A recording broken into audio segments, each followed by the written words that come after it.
Energy is everything. For those of you who've been watching the Energy Healing podcast, you'll know that. And one of the biggest transformations that anyone can experience, if they're a woman, is the time of your life called the menopause. It is a massive transformation of energy, womanhood, and it could be pretty scary. So I'm not the expert, of course, being not a woman, I'm not the expert. But what I've done is I've sought out an expert who A has experienced menopause, B, in my view, is an energy master. She is a Qigong instructor and practitioner for 30 years plus. Her name is Clara Apollo. You are watching the Energy Healing Podcast. Menopause. Tell me, why is it such a phenomenally important aspect of a woman's life throughout her entire life journey? Why is it one of the most biggest change periods? Wow. Well, thank you, Haroon, for having me on the show. Your show, my show, whose show? Our show, The Our show. Energy Healing, our show, all about energy, Qigong, Qi. And indeed, you are so right to be curious about this stage of a woman's life. You know, we hear this word menopause, but as you said earlier, it's a bit scary. I mean, what is this? We don't know. And yet, it is in the way that the Chinese traditional Chinese medicine look at it. Their interpretation of menopause is it's your second spring. It is it was like a rite of passage into the true you. Well, that's what I've certainly experienced to be once I'd got over or managed the symptoms that we also hear a lot about. But I think this call for rites of passage in our society is really key. And you think of the young girls turning into women. Where's the rite of passage for them, acknowledging their womanhood? You know, and then when we get to this stage where we're no longer menstruating, I'm in post-menopause now, but that whole thing about what's going to happen when I stop all of that. Well, let me tell you, you actually step into even more of who you are, and your creativity becomes your own. Your creativity becomes your own. And that's massive to own. So, yeah, big journey. Is there a specific age that it starts, like, 50, or is there a phase? Could you share with us a bit more about that? Yeah, this is curious, isn't it, Haroon? Because, you know, there are some women I know in their late 30s or early 40s that are having symptoms. They don't really know what it is. And yet, in hindsight, they look back and go, oh, that was the perimenopause starting when maybe the periods weren't quite so regular. Maybe they were starting to get this rise of energy, otherwise known as hot flashes, or they were starting to, you know, maybe not sleep so well, and they weren't sure what it was. And so in hindsight, you realize what it is. But yeah, I think certainly women in their 40s are very aware that this is looming. The big M is looming. But I think the average age is 52 to actually go through. But then it can be as early as your early 40s or late 50s. And of course, women that have had surgery or other hormone suppressing reasons to do that to themselves will go into an early menopause. And that can be a shock because a natural menopause happens gradually. You mentioned about women in their early menopause. So just to clarify, what is perimenopause? Well, it's the years before, isn't it? And it's that as I say, when you maybe if you've had children, you tend to have had them by the time you're in your early 40s, or if you haven't had them, you're going, I know that I need to have my child now because my fertility rates, my eggs are no longer going to be being produced. They might not even be viable. There's all that concern about, you get very attached to producing a new life. That's the sign of my creativity. I have to be able to produce new life, and that starts to change. And I know friends, and there's a lot of women who have chosen not to have children, and so they get to this stage probably thinking, well, is that the right thing to do, to not have children? Well, yes, it is. That's the decision I've made. And possibly they might be looking forward to more not having to bleed every month, or go on this sort of hijacking of your stability with all this hormonal roller coaster that so many women go through. So I think The perimenopause is a curious time, to be honest, and that's why it's difficult to talk about it specifically, because when you're in it, it's a bit cloudy. And it's linked to other things. And whereas once you get into the menopause and the bleeding starts to get less or more irregular, and the hot flushes come, that you go, okay, this is menopause. I can start looking at this for real. But before it, there are still ways that you can take care of yourself around this rebalancing technique that I'm going to be sharing with you with Qigong. You've obviously been through a menopause. I mean, it already Yes. sounds scary being a woman, to be honest, bleeding once a month for 3 days, 5 days, 7 days. So for us guys, trust me, there's some of us who actually don't take that for granted.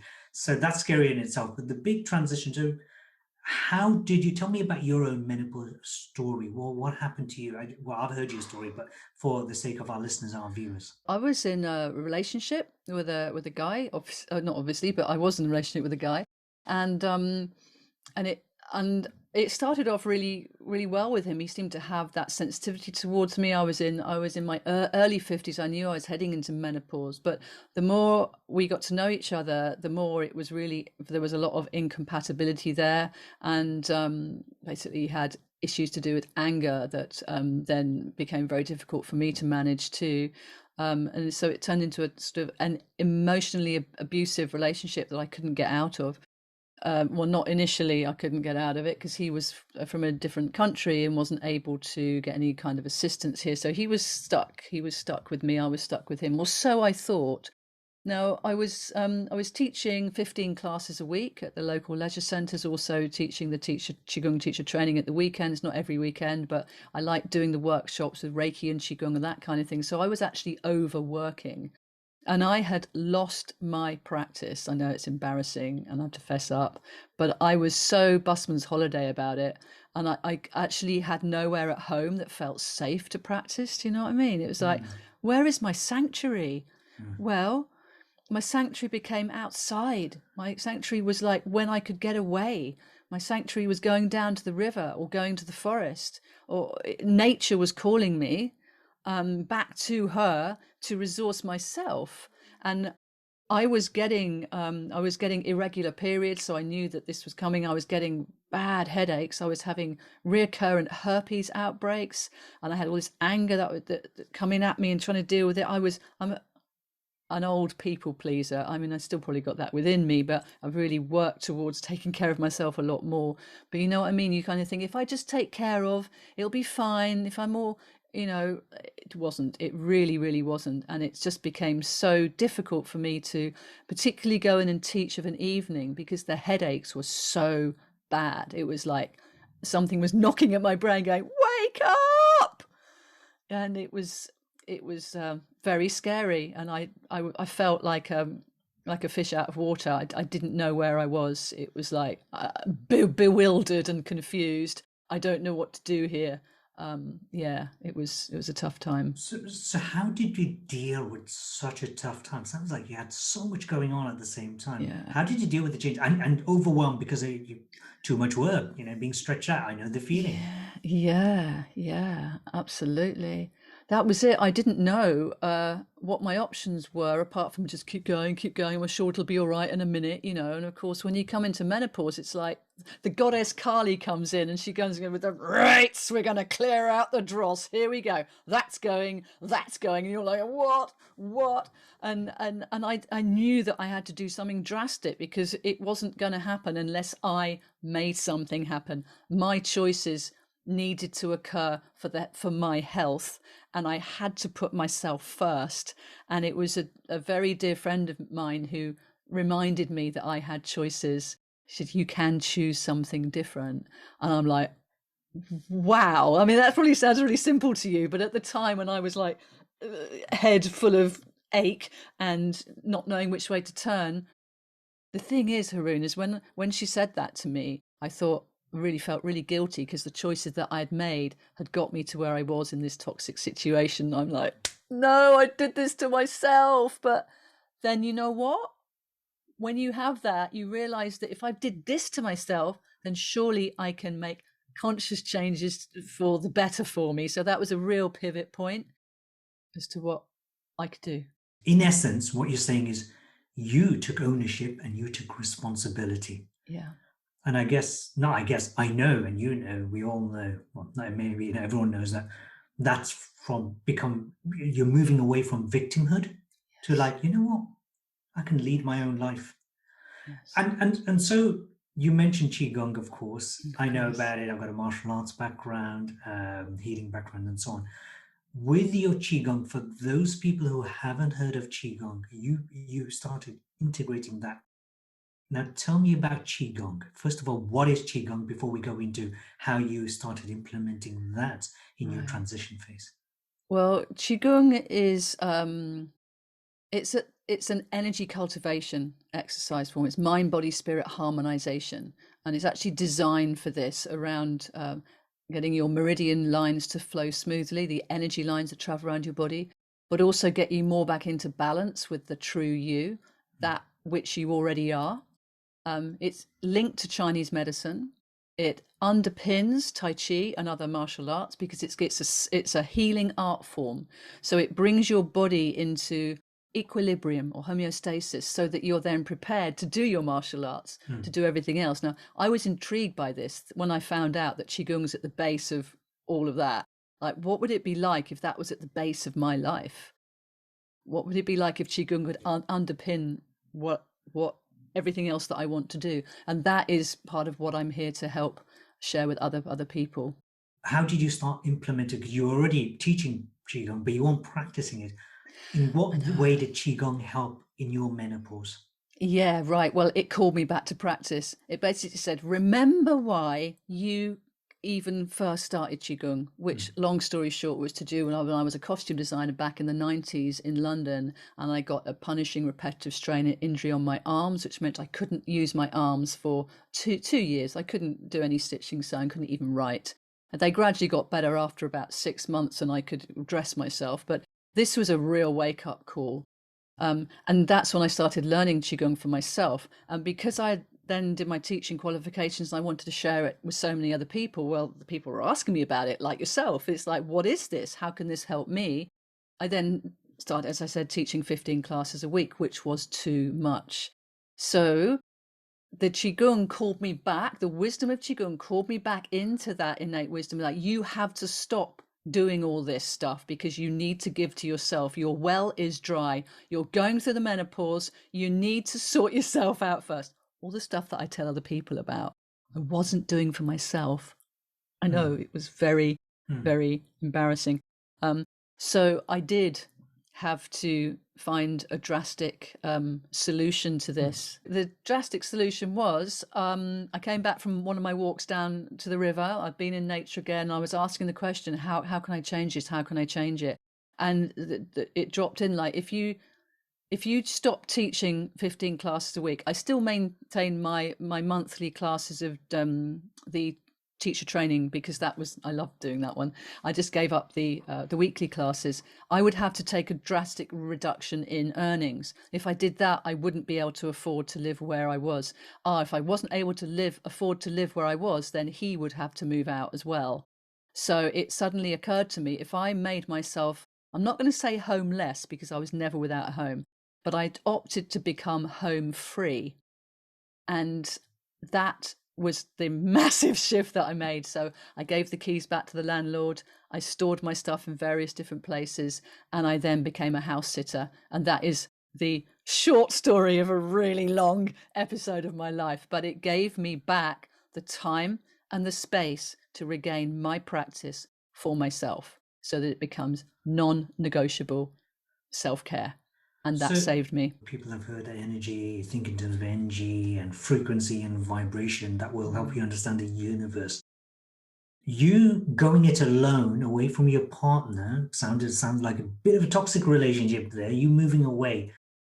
Did that allow you to raise your energy just by moving away or Yes, what? because I stepped into my power. It was my decision. And that decision, even though it was going to affect him, and people pleaser person Mm. thought, well, that's going to affect him. No, he needs to get out. He needs to have got out months ago, if not years ago. And this was the one decision that I made because I was the breadwinner. He had lost his job. So it's like, you're going to have to. And so I'm not going to say the power shifted, the power became more balanced because what I needed came into play more as well. And he rolled with it. Actually, I think he was ready to go back anyway.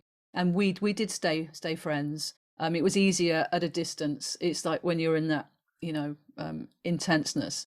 So yeah, it gave me a feeling of like, oh, this is the way forward. I could do this. I do know there is the wisdom deep inside of me that wishes to be lived through me. This is honoring my soul's journey. And it just felt right. It just felt right. From an energy perspective, from the work that I do, one thing, what I'm hearing is in terms of energy, what you did was you created the space to raise your own vibration because your vibration was being suppressed, self-imposed, by being in the wrong environment. It doesn't matter what the environment was. So what you've done was liberated yourself from that. And so when you were together, you were in resonance. You were together. Soon just shifted your vibration. You have dissonance. And this is the thing about relationships. If you understand it, I love this, by the way. If you understand energy, then you're in a relationship. It doesn't have to be a close relationship. It could be a business relationship. All you do is raise your vibration. I used to run a radio station, podcast actually, long before the word podcast came into being. And I had lots of presenters. Sometimes I had to get rid of people, but I never fired them. Within a week or two of me setting my intention, all I did was raise my vibration, setting my intention. They came to me, oh, Haroon, I can't do this anymore because I've got this going on. Yeah, the energy wasn't balanced. Energy wasn't balanced. And so they will walk away. And you mentioned people pleaser. Oh my goodness, the amount of people pleaser that I've come across. I know you would have come across. And the thing is, the first person to please you is yourself, and that's what you did. And I love it. Oh, I think that's one of the big messages of the menopause is you give yourself back to you. And Yes. that's why it's so in alignment with Qigong, because that's what that practice does. It reminds you that you do need to fill your well first. You do need to be able to know what it feels like to have a full cup and then to serve from that. And I bet you've heard about all this. You hear about it, you've written in books. Oh yeah, I'll look after myself first. But to what degree do we need to do that? Can we tune into our systems to know when we're replete or whether we need to continue resting? Because we haven't got a handy dial, have we, that says, No. yes, we're full now. We have to get this when we have to be able to tune in and listen and come into some stillness practice that has a dynamic to it that is engrossing and in the now moment, that gives you that relationship with yourself and others. Well, and here's the thing that most people, women, I have to say women in particular, that I've noticed from my client work, most people are giving so much to their kids or their grandkids, their partner, to their job, doing for everybody else. And what I love about what you're saying is I'm a massive fan of movement work, particularly yoga. I've been talking about a lot. Qigong, that's the other one, and meditation. Those three things are true me time, or as you call it, chi time. Yes. So what kind of natural methods, processes can one do to start creating a shift without having to resort to drugs and stuff like that, which is all works on symptoms anyway and not on the energy level? Well, it's actually very simple. But you know what, my lovelies? Often the simple things aren't the easiest to actually implement. So, as you mentioned, we're busy doing things for other people. We do. Where is the be in your life? Where can you just let yourself be without feeling guilty? There's all this sort of praise for doing, but when you're being, or you're being lazy, wrong. I'm resourcing, I'm communing with my truth. I'm going to be able to give better when I be more me. How can I be more me? What does me need? And this has a physiological effect as well. So we're talking about the yin yang, favorite symbol. And very much we live in a world of polarity, duality, whatever. We've got night and day, in and out. We're breathing in and out all the time, up and down. So where can we find balance in that being between the yin and the yang, between between actually this space is in between. Those are the places to become intrigued by, the space in between the breath, just even noticing that. And I think that gives you a window in to a world that you might not have investigated, a world of like calm, of resource, or maybe stuff bubbles up there and you're thinking, I need to do some journaling, that stuff. How can you get into a relationship with yourself where you can feel safe with that? Because it doesn't always feel like it can be safe to go, what happens if I'm still and quiet? What am I going to meet? You might meet your shadows, so what do you do with that? Can you journal? Have you got people to speak to, mentor guide, all of that? You're not alone, though. When you're in that internal space, you can commune with the higher powers that be, God, or whatever you want to refer to as the divine source of all love and light. And to know that you're part of the Godhead, you're a spark of the divine, and there's an honoring within you of that place. And I've just found that more I commune with that in my heart and in my belly, the more I touch into the peace at the center of me that is just so covered up with so much stuff. But it's there, potentially, it's there in all of us. So being, I think, simple practice of being, whatever that means to you. Love it. Being is where you start. But what about when you're really busy, you're anxious, you're running around, you've got 1,001 things going through your head? Is there any practice that you can recommend people can do easily? To come out of busy beta and into chilled out alpha. Correct. Yeah, because it's not a sudden thing. You can't just flick a switch, can you? But you can use music or sound. That's what I use quite a lot. And there are certain tracks that really help you to come into that frequency of relaxation. There's tracks that have been made specifically for this. The 432 hertz. There are various YouTube videos that give you a good long 4 or 5 hours. But I've got a track that I'd love to play. Actually, what do you reckon? I would love to hear this track. What's the name of the track, please? Oh, the track is called Weightless, and it's by Marconi Union. And there's been quite a lot of research around this particular track. It's just an instrumental. So I just invite you all to let yourself be with this music and let it wash over and through you.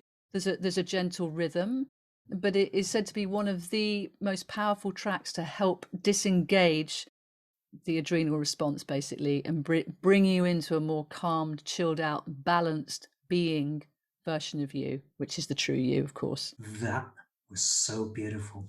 For those of you who are not on menopause and you're a man, or you're past the menopause, it's good for you as well. So, thank you very much for sharing that. Now, there's one thing in martial arts and in Qigong that I absolutely love. It's not in yoga, it's not mentioned in yoga, but there must be some kind of connection. It is the Dan Tien.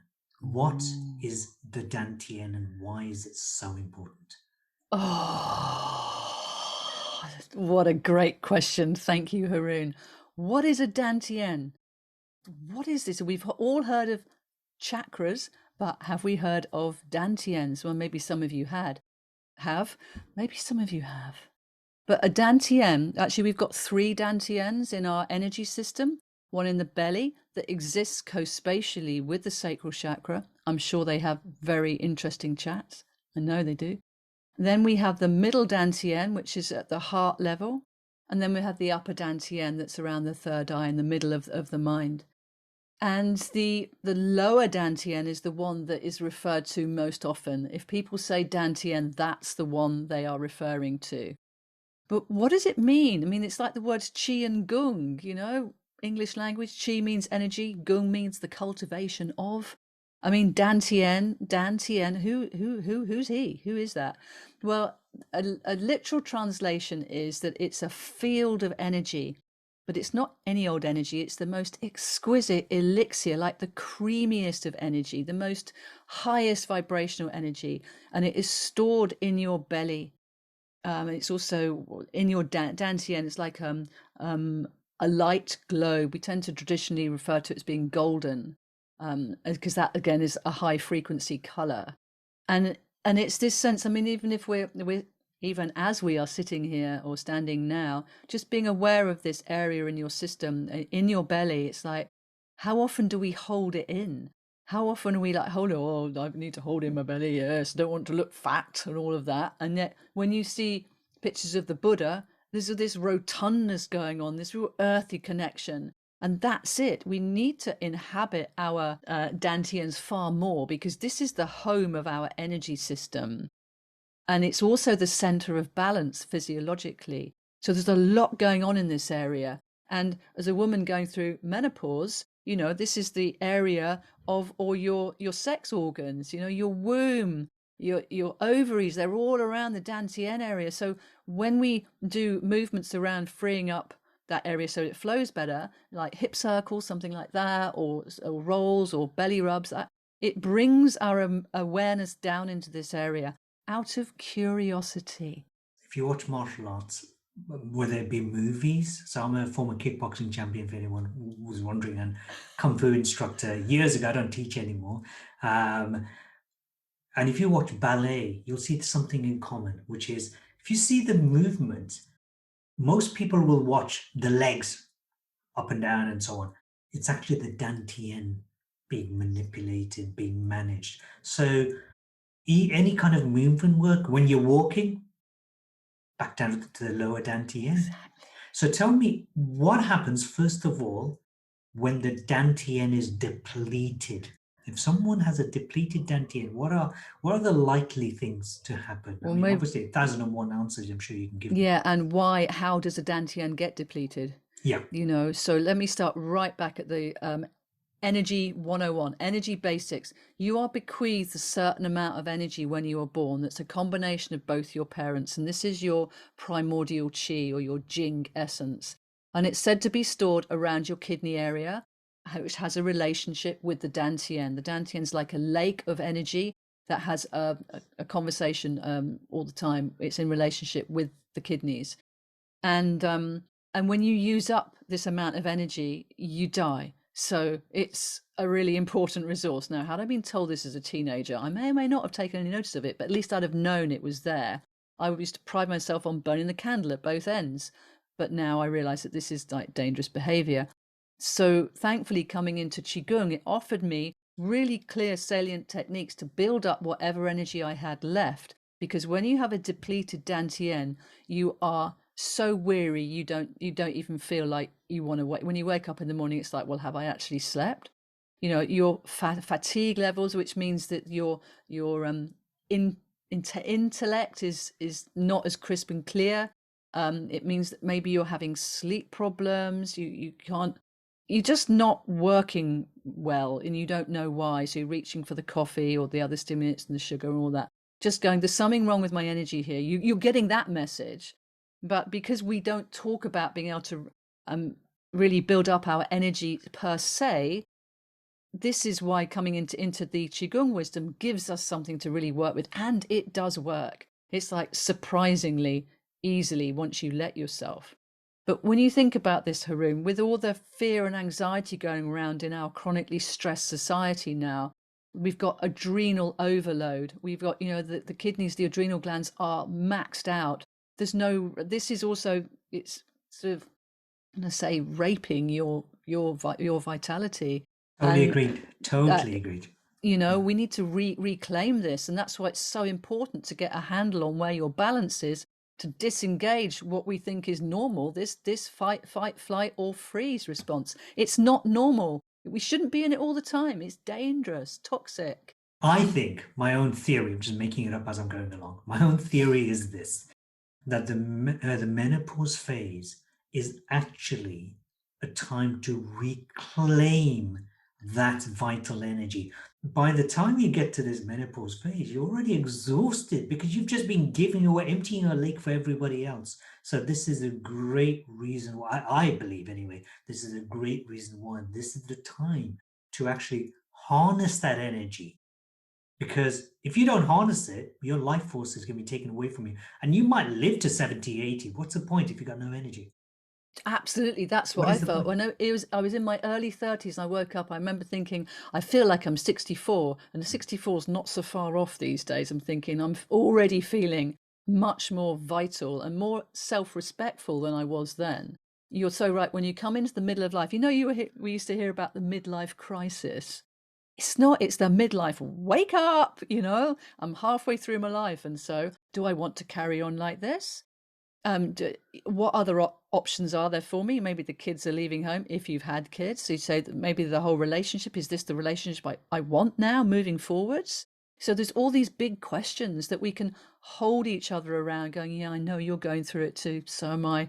And be with the humanity of it all. We're all going through these changes, and how we can, rather than lash out and blame and shame and judge people, like going, yeah, I feel you, yeah, I've got that going on too, where are you with that? Open the conversations of kindness and compassion. Yeah, I think it starts with yourself though, certainly. For the sake of this interview, it's not going to be possible. It's not really possible to demonstrate some of the Qigong exercises. And so you're going to be doing a webinar. In fact, I'm going to join you for Yeah, the webinar. yeah, And thank the you. webinar is specifically for women who are going through menopause. I don't even know how to use the terminology properly. Going through the menopause and perimenopausal women.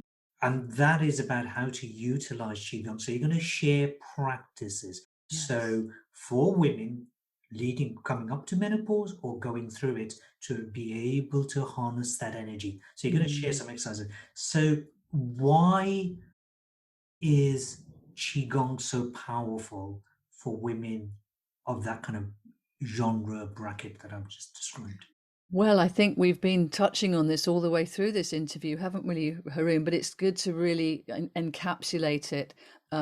It gives it gives your energy back to you. It gives you an opportunity to be respectful of the energy, that life force energy that's coursing through you. It also opens you up to the energy that you can harness from the earth, from the elements, from the cosmos, from your food, and be able to alchemize those within you with specific techniques and methods, which are movements, internal meditations. We've got the internal alchemy process going on. We've got emotional balancing meditations, as well as physical releasing and the detoxification side of things as well. I'm sure you're aware of that. The less toxed your system is, the lower your symptoms of menopause will be. And that was a big one for me. I had to stop drinking the coffee and doing the alcohol and all that. It's just like I had to, because my liver needed to process the natural processing of the hormones. And it's because, let's remember, menopause is a natural process. And it's just been so great talking with you here, Haroon, because being a chap, it must be curiosity for you, going, what's going on with Yeah. my women friends, and your Well, I partner. mean, And at the time of recording, I am now 51, I think. Oh my goodness, I'm going to be 52 this year. So if I had been a female, I'd be going through this phase. However, a lot of yes, my friends are female and they are of that age. And to be aware is critical. I think every man, should be aware of this. So yes. with the webinar, so for anyone wanting to join the webinar, the Mm. link is in the description, the show notes. Click on the link. It's for free. It's going to be on 6th of July, and it's going to blow your mind because I've spoken with Clara about you're going to be taken through. I'll be asking some questions, so I'll be joining you as well. So if you are a man and you want to join, feel free. Of It course. is for anyone who wants to join the webinar. So by the time the webinar's finished, what's two or three things that our participants, what are they going to walk away with? Well, some practical techniques that they can use immediately, Yeah, and be able to then rely on. And because Qigong, it's great, it does work the first time you do it, but it gets better the more you do it. So right. there's cumulative effect. So you don't want anything too tricky, because it's like, what is this? It's a bit like, as much as Tai Chi is brilliant, a lot of people say to me, I can't remember the sequence. But with Qigong, you get to do the same thing over and over to various different levels. So you get to know the methodology of it, the movement, simple movement, but how your breath is working with that, or where your mind is when you're doing that. There's all these, so you could do a very simple movement, go, yeah, I'm just working that, and that feels cool. But oh, I fancy that. Remember that level, that next stage that Clara was talking about? Maybe I could bring that bit in. So I think it just gives you some practical tools and methods to be able to bring into your everyday life. And that's the point, isn't it? It's all well and good in a webinar or live session, But what about out in the field or when you're in the middle of it and you need to be able to pull on things instantly? And that's what I love. You just take your qigong everywhere with you. You don't need any extra kit. You can just be. It's the great being harmonization Love it, love it. methods. So this is truly, for in my mind, because it's integrates meditation, breath work, movement work, in my mind is one of the best things you can ever do. And so we're coming towards the end of this Mm. interview. Is Mm. is there any question that perhaps I should have asked? If you were in my position, you would have asked? Well, how about something really practical? If I was a woman listening to this, oh, I am. Oh no, I am. You know what I mean. I'd be thinking, well, what are hot flushes? Actually, is there an explanation for what hot flushes are in qigong? Because everyone seems to get them, and it's going to be it's one of those things that we don't really know what's going on. Why are they? What's going on with them? Clara, I've got a question for you. What are Oh yeah, hot yeah. flushes? Oh, them. So many people are going through go through menopause. Is there anything in Qigong that you could show, demonstrate, talk about that might be useful for hot flushes? Yeah, I know. I think it's something like 85% of women struggle with hot flushes. So it's probably the most common symptom of the menopause. And you know what? When I first got them, I was mightily cheesed off. How dare they come in and make me sweaty and hot and uncomfortable in the middle of the night? That's not okay. So I was battling with them, which is not a wise approach. And then one time, the humor got me, and I'm just like, oh, here we go again. My internal combustion is on. This is fun, isn't it? And that really switched for me, and I got it. I got that it's actually my energy rising, showing me my power. This is like a furnace inside of me. It's also burning off all the detritus, all the stuff that is not true about me. It's letting that all go, letting off steam. It's like, okay, I get it. And so each time you have another flush, you come closer into the clarity of who you really are. And it's that step into your elder womanhood that is away from that cyclical so hijacking of the hormones that has you. I mean, women who are still bleeding, my heart goes out to you. I remember this. I remember feeling so tricked by my physiology at the age of 13 when I didn't I had no I didn't know this was going to happen. I got blood in my knickers and then like, Mum, what's going on? She tells me and I'm in shock. I am in trauma. And then for the next 40 years, and then you don't need to do it anymore. It then doesn't have to occur. And so, my dear sisters, if you're still bleeding, it's going to stop one day, and you step into your vitality, your creativity, and the flushes help to release and restore you to your true you. And I actually have totally made friends with my hot flushes, as you can tell. And I'm nearly 60. So there Well, we you're go. looking absolutely amazing, full of vitality for someone who's nearly 60. I mean, Well, I'm it's sorry, the but you don't chi. look it. It's the It, chi. it, it is the chi. And Yeah. one thing I'd like to bring in as well is this. If you understand energy and you understand how the body works, you get your yin and the yang, the internal, the external. In terms of biochemistry, you got the parasympathetic nervous system, which is the Mm-hmm. calming, cooling system, Mm-hmm. and you've got the gas pedal, which is the sympathetic nervous system, which is go, go, go, go, go. Yang, yang, yang. Here's a big challenge. I would love for people listening, watching to consider a woman or a man, but we're focusing on women here. If you're going through the stage of menopause and you've got all this hot flushes, releasing, etc., the kind of thing you need to be doing energetically is activating that parasympathetic calming system. In the fitness world, and someone who loves my fitness work, I love the gym, I do martial arts, etc.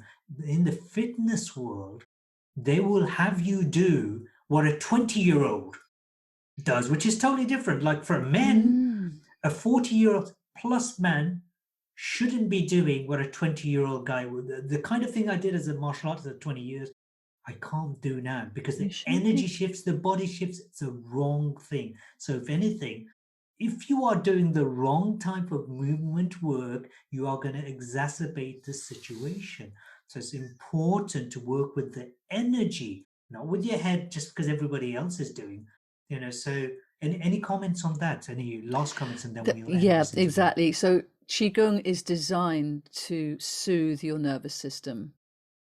The movements are soothing, and it's all about activating the parasympathetic, because then you go into this natural self-healing, because that's what your system is wired to do. Every single one of your cells is looking for balance.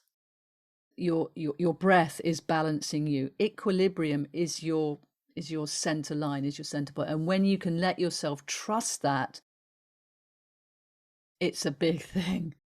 It's a really big thing to give yourself that trust in the fact your system can take care of itself, come into balance, into sweet spots of healing, and also portals into other dimensional connections.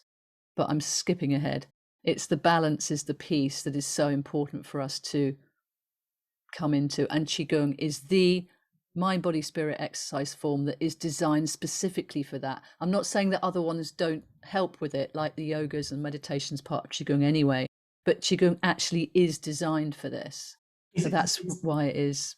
Is it useful convenient for people who are yoga practitioners, yoga teachers? It's beautiful. I mean, the yoga teachers that I have introduced Qigong to, they've like go, wow, this is just like adding to my yoga practice. It's like, and it's yoga and it's great, the synergy that occurs. I get very excited about yoga and Qigong actually, because they are already connected. We just peel back the layers and have a play and go, oh yeah, how brilliant. I do sets of what I call Qi yoga. I do, the body needs that, the stretches, the openers, but it also likes to have the flow of the meridian lines and activating these powerful channels of Qi, as well as the yoga wisdom. So I think the two together, we're talking total magic. So if somebody is a yoga teacher, would it be beneficial for them to learn Qigong? Obviously, you said yes, but would it be beneficial for them to learn in order for them to teach? Well, initially, you always would come into Qigong for yourself, because when you then have that experience, that's where you share the teachings from. So I would suggest that if you were drawn to Qigong to teach others, you're drawn to Qigong for yourself, and then in the fullness of time, you may well wish to share those teachings with others, so that it's going to augment whatever it is you're doing anyway. The people on my wisdom training at the moment, some of them are all saying, I'm being asked this, I can't not share. I'm going, exactly. But you share in an informal way. So yeah, it's Beautiful. a beautiful thing. Beautiful, wonderful. Clara Apollo, thank you so much for joining me on this magnificent show. And if anyone's got any questions, please feel free, comment, and get in touch and join us on the webinar. It's live and on 6th of July. And I hope to see you. We hope to see you there. Thanks for watching and listening.